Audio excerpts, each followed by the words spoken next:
పెట్టకుండా ఆ కరోనా విపత్తు నుండి బయటపడేవారు అనమాట. అంటే ఎల్బీ నగర్ లో ఆయుష్మాన్ భవ అనే ఒక హాస్పిటల్ అనేది ఉంది అనేది కొంతమంది అంటున్నారు. నిజంగా అది హాస్పిటల్ కాదు నేను అన్నది, ఆయుష్మాన్ భారత్ పథకం. ఆయుష్మాన్ భారత్ ఈ ఆయుష్మాన్ భారత్ పథకం కింద కరోనా ఫ్రీ ట్రీట్మెంట్ ఇచ్చారు అనమాట. అన్ని హాస్పిటల్ ఏ కార్పొరేటర్ హాస్పిటల్ అయినా మీరు ఆ కరోనా ట్రీట్మెంట్ చేసుకుంటే మీకు 10 లక్షలు గానీ 20 లక్షలు గానీ ఫ్రీ ట్రీట్మెంట్ నడిచింది. అది భారతదేశం అంతా అన్ని రాష్ట్రాల్లో వచ్చింది. ఒక తెలంగాణ రాష్ట్రంలో దురదృష్టవంతులు, ఎందుకంటే కేసీఆర్ ఎన్నుకొని ఆ పాపం చేసుకున్నారు కనుక ఈ కరోనాలో ఎంతమంది అయితే ఈ యశోద హాస్పిటల్ కొన్ని కోట్ల రూపాయలు చెల్లించారో వాళ్ళ ఆస్తులు నమ్ముకొని అసలు వాళ్ళు పడ్డ బాధలు చూస్తే ఎంత దారుణం అంటే మా కార్యకర్తలు కూడా మా నాయకులు కూడా కొంతమంది బిల్లులు కట్టుకోలేక అప్పులు వేసుకొని లాస్ట్లో మేము ఇంకా డబ్బు కట్టలేమని పోయి మళ్ళీ గాంధీ ఆసుపత్రిలో చేరిన సంఘటనలు కూడా మేము చేసి చలించిపోయినామమ్మా. ఎందుకంటే మేము దగ్గరికి పోయి ఎవరం కూడా మనం దగ్గరికి పోయి ఏం పని చేయలేము, వారిని ముట్టుకోలేము. ఇప్పుడు సమాజంలో ఇప్పుడు తిరుగుతున్నట్టుగా అప్పుడు తిరగనిచ్చేవారు కాదు. ఎన్నో ఇబ్బందులు ఉన్న సందర్భాలను చూసి ఏడవడం తప్ప వేరే దిక్కు లేకుండే. ఇదే ఆయుష్మాన్ భారత్ పథకం కనుక ఆ రోజు ఉండుంటే ఏ ఒక్కడు అప్పు ఇవ్వాల్సిన పరిస్థితి ఉండేది కాదు.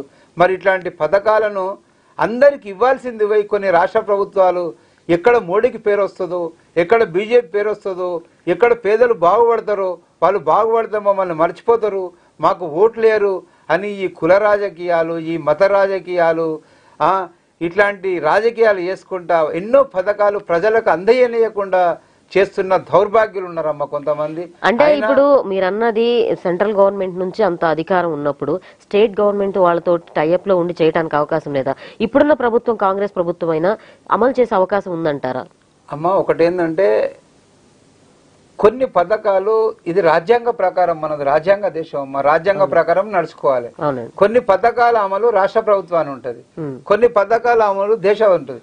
ఇప్పుడు మీరు చూసుకుంటే మీకు 10 సంవత్సరాల పాటు కేసీఆర్ రేషన్ కార్డు ఇవ్వాలి, రేషన్ కార్డు ముద్రణ చేయలే. ఎందుకు చేయలేదు కారణం అంటే రేషన్ కార్డు ముద్రిస్తే మోడీ ఫోటో వేయాలి, అందుకని రేషన్ కార్డును ముద్రేయలేదు. అంటే మాకు ఇంకొక విషయం కూడా విన్నామండి, అంటే సెంట్రల్ గవర్నమెంట్ ఏదైతే పథకాలు ఉంటున్నాయో వాటిని స్టేట్ గవర్నమెంట్ వాళ్ళుగా చేస్తున్నట్లుగా ప్రచారం చేసుకుంటున్నారు, కానీ సెంట్రల్ గవర్నమెంట్ పేరు ఎక్కడా వినబడట్లేదు అన్నట్లుగా కూడా ఒక టాక్ ఉంది. అది ఎంతవరకు నిజం అంటారు? నిజం అమ్మా. మొన్నటి వరకు కరోనా సమయం వరకు కూడా మాకు రాష్ట్రమే బియ్యం ఇస్తుంది అనుకున్నారు అందరూ. ఎప్పుడైతే మోడీ గారు ఫ్రీ రేషన్ ప్రకటించి దేశం అంతా ఫ్రీ రేషన్ ఇస్తున్నారో అప్పుడే ప్రజలకు తెలిసింది ఇది మోడీ గారు ఇస్తున్నారు, ఇక్కడ రాష్ట్ర ప్రభుత్వం చేసేది ఏం లేదు, ఆ ₹1 పని మిగతా 29 రూపాయలు మోడీ గారే ఇస్తున్నారు, ఇచ్చే బియ్యం అంతా మోడీ గారే ఇస్తున్నారని ప్రజలకు అందరికి తెలిసింది. ఇలా ప్రతి స్కీము చాలా వరకు స్కీములు అన్ని కూడా ప్రభుత్వం కేంద్ర ప్రభుత్వాన్ని ఉంటాయి, కానీ రాష్ట్ర ప్రభుత్వం ఏం చేస్తుంది అంటే తాము ఇస్తున్నట్టుగా ప్రకటించుంటే తాము చేస్తున్నట్టుగా ప్రకటిస్తుంది అనమాట. ఇట్లాంటి చాలా వరకు ఇట్లాంటివి జరుగుతూ ఉన్నాయి. అయినా కూడా మేము ఆ స్కీముల కోసం చెప్పే ప్రయత్నం చేస్తా ఉన్నాం. నేరుగా కొన్ని స్కీములు ఉంటాయి, ఇందాక ఇంకొక మాట కూడా అడగొచ్చు అండి. ఇప్పుడు ఎందుకంటే హిందుత్వం మీద మాత్రమే బీజేపీ ఉండి నిలబడుతుంది, హిందుత్వం తోటే ముందుకు వెళుతుంది ఓట్ల గురించి అని ఆ సెక్యులర్ అది ఇది అని చెప్పి మాట్లాడుతూ, కానీ ఈ పథకాలు ఇంత మంచి పథకాలు ఉన్నప్పుడు ఎందుకు ప్రచారం చేసుకోలేకపోతున్నారు? హిందుత్వం మీద ఉన్నటువంటి ప్రచారం అంత స్థాయిలో ఉన్నప్పుడు ఈ పథకాల ప్రచారం అనేది ఎందుకు చేసుకోలేకపోతున్నారు? హిందుత్వం అన్నది ఒక జీవన విధానం అని సుప్రీంకోర్టే చెప్పింది. హిందుత్వం అన్నది మతం కాదు, అదొక జీవన విధానం. హిందుత్వం అనేది జీవన విధానం అని సుప్రీంకోర్టు చెప్పింది. ఇప్పుడు హిందుత్వం నువ్వు ఎప్పుడు పుట్టింది చెప్పలేవు, ఎప్పుడు ధర్మం ఎప్పటి నుంచి ఉన్నదని చెప్పలేవు, దాని క్యాలిక్యులేషన్ మనం చేయలేం. ఇప్పుడు యేసు ఎప్పుడు పుట్టిండు చెప్పగలం, మనం మహమ్మద్ ఎప్పుడు పుట్టిండు చెప్పగలం, క్రీస్తు పూర్వం చరిత్ర మనకు తెలుసు, క్రీస్తు శకం చరిత్ర మనకు తెలుసు, కానీ మన ధర్మం ఎప్పుడు పుట్టిందని మనం చెప్పలేం. అందుకనే హిందుత్వం అన్నది ఒక జీవన విధానం అని కోర్టే చెప్పింది. ఆ హిందుత్వంలో భారతదేశంలో 70% మంది హిందువులు ఉన్నప్పుడు హిందువుల కోసం ఎందుకు ఆలోచించొద్దమ్మా, ఆ ధర్మరక్షణ ఎందుకు చేయొద్దు?